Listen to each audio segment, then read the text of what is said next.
Okay, fighting sail. I don't have my magazine cover. I would have liked to have shown that, but whatever.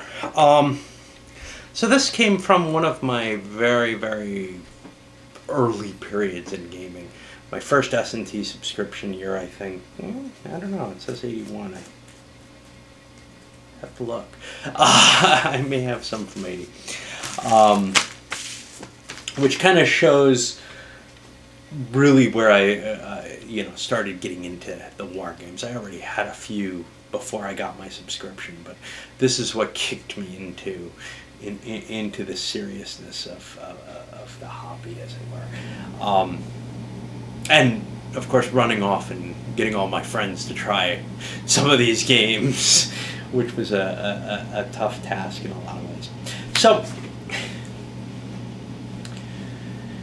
in essence, this is a really, really light sail combat game.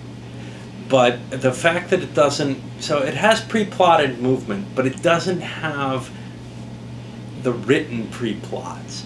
You don't have to think too hard, although if you're like me, you're going to make lots and lots of brain farts and slap the wrong counter down and this, that, and the other. And sometimes that'll create some really dumb things. Of course, I'll do the same with the written orders. At times, I really tend to foul things up with that. There's kind of a clever little system where you do get to make decisions on each individual ship. If you don't think too hard about them, it's not bad. If you think too hard about what you're going to place and where you're going to go and all that, this is going to become a tedious mess. Probably the biggest thing I have sort of against this game is there aren't a lot of ships, there aren't a lot of scenarios, and there's no opportunity for any kind of campaign game or anything like that, or for really working it into something. You've got what you've got for this game. Like I mentioned, I think in one of the playthroughs, good luck finding it, these huge videos now, there was apparently some talk when they came up with this sucker to make an expanded boxed version of it with lots and lots of battles and everything, and it just didn't get a lot of support from the S&T subscribers, who mainly just really wanted World War II stuff. S&T was pretty good compared to Avalon Hill, especially at putting out some kind of odder games, but the readership didn't seem to really appreciate them very much. If it wasn't World War II, it got kind of a crappy rating in a lot of cases. Things like Kaiser's Battle, which was from the same era. American Civil War got good ratings too. And probably Napoleonics, the few that they did, got good ratings. But once you start getting off those sort of really big-ish, and Cold War, once you started getting off those big kind of key areas, you had such a big readership that they would kind of be like, what the hell, I don't want a World War I game, I don't want this, I don't want that. And, to some extent the company kind of learned that. Dunnigan still tried to put out a good mix of things, though. Anyway, even with that kind of flaw, and with the fact that you have a very, very simple game here, I think you've got a pretty damn good game for a magazine game. I've gotten my share of playing out of this. Given that it was $250 in the subscription, it's a hell of a deal. And nowadays you can probably score it for around $10. Component-wise, the map is hideous. I mean, it's just a grid of blue with squares. Squares are less attractive than hexagons, of course. The ship counters are kind of pretty and everything, but I don't know. Nothing exciting about them, right? There is kind of the issue of, how impenetrable is the information on these ships? Could you design your own? I think you could, but I think it's going to be more work than a game system that's really designed for the player to just take the ship data and maybe make a couple of guesstimates here. Because the gunnery factors, for example, are some sort of composite of skill quality and the number of guns on board the ship. The sailing quality, well, you know, you probably have to make that guess on every game system if you're adding more ships. But there's so few ships in this that you're going to have a hard time maybe estimating. And you start seeing, wow, there are ships of the line, at least those third raters, that have an A quality in this game for sail quality. That's a pretty big factor. Likewise with crew quality, you kind of have to guess with that. It can make a big difference in the game. And of course, you could come up with some sort of purchasing system or something so that you can make your own scenarios if you really wanted to. Honestly though, you know, for a magazine game and for the fact that sailing battles are largely going to be the same, you've got a nice little mix of battles here. I think certainly enough to fill out my taste for how many sail scenarios can I handle. I'm fatigued after, and I skipped the fantasy one, I'm fatigued after playing all of those. They all seem the same. Now, I really like, though, the bigger ones. The last couple in there. That's where the gem is in this series. You know, ship on ship, there's just not enough to this game in terms of detail to really capture that. But the last two battles, at least, maybe the last three. Now, the final one is a little bit too big already. My back hurts bending over, moving that many ships, especially with the camera in hand the whole way. It's kind of strange because I felt like I had to video the entire battle all the time. Something I don't usually feel, but because it's so pulsed, it's almost like a CDG or something where I have this desire to, oh yeah, and I played this card. Now I played this card.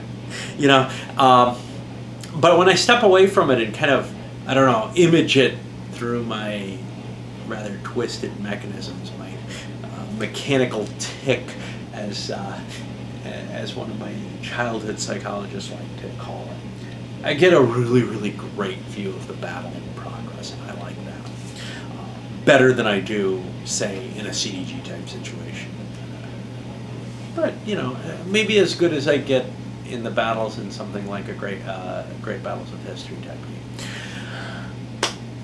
Something that I'd like, that this certainly is nowhere near, and I don't think Wooden Ships and Iron Men is either, and I doubt that Clothes for Action or whatever is as well. I get the feeling that's a somewhat heavier Wooden Ships and Iron Men. But at least in concept, but I may not actually like it if I tried playing it, because there's sort of this, naval battles always kind of disappoint me somehow. I'm not sure why. The concept of them thrills me, but actually playing them out, it doesn't seem to matter what the system is, even with this one, which I probably like the best out of all the naval battle systems that I've seen. There's still sort of this, what I'd like to do is capture that sort of SFB, Starfleet Battles, feel with a naval game. There's something very cool with Starfleet Battles because you're plotting out not movement so much as something broader than that. And that's what the counters kind of do in this, is they're sort of broader than movement. They're very, very, they're the movement orders, but with this really wide paintbrush stroke. In SFB, by filling out your energy allocation form, that feels kind of similar. I can know exactly what the enemy is doing, and it doesn't make much difference. I can still make my decisions fairly quickly as to what I'm moving and where I'm going to fire and everything like that. This system has some little quirks to it that I don't like. So, for example, the rigging fire penalty. It feels a little funny that the rate of the ships has as much effect on that as it does in pounding the hull of an enemy ship. I'm not quite sure why. I mean, there's more rigging to take down on a bigger ship, and a bigger ship's throwing more chains and stuff at a smaller ship, so it'll take down more of it. So it may kind of all balance out. It's just that, I don't know.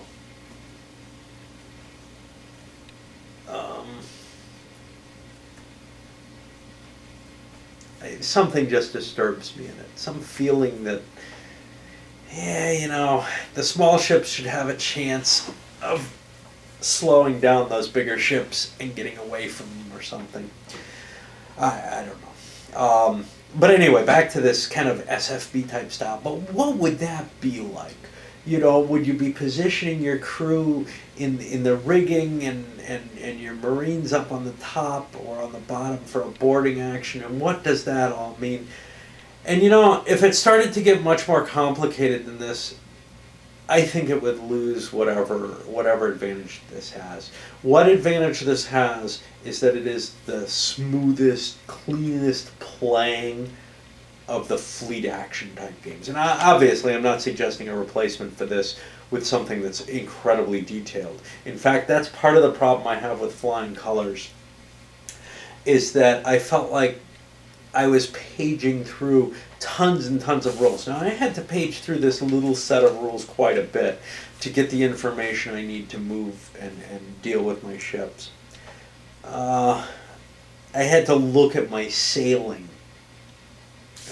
little chart to see, hey, what kind of wind am I catching here? How fast do I get to move? I had to keep looking those things up. But there was a lot more chart referencing and even rules referencing in Flying Colors for me. It's a much, much thicker rule book. And I don't feel like it does all that much more. It's more detailed in terms of the actual combat results and what can happen. It's definitely more realistic.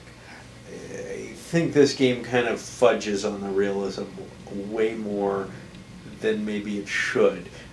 But in a sense, by keeping it simpler, it may be worth it, because in the end, how much do you really want from a fleet battle? How much do you really want the combat results to be kind of more detailed?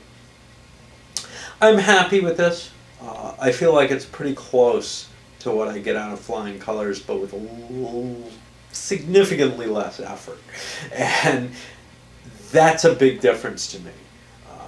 I actually feel like the movement in Flying Colors gives you so many options and so much ability to kind of line up the shots.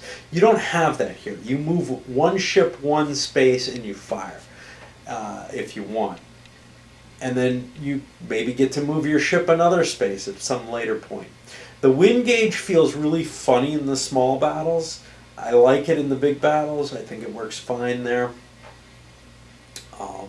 But in the small battles, I think I'm getting too much in the way of options. Especially, you know, in the 2 or 3 ship battle, fine, but when we get to 6 ships in some of these battles, it definitely starts to trouble me there. And I like playing with the optional rule, and I think I'd actually like it better in a 2-ship game even, just because it gives me less ability to control things.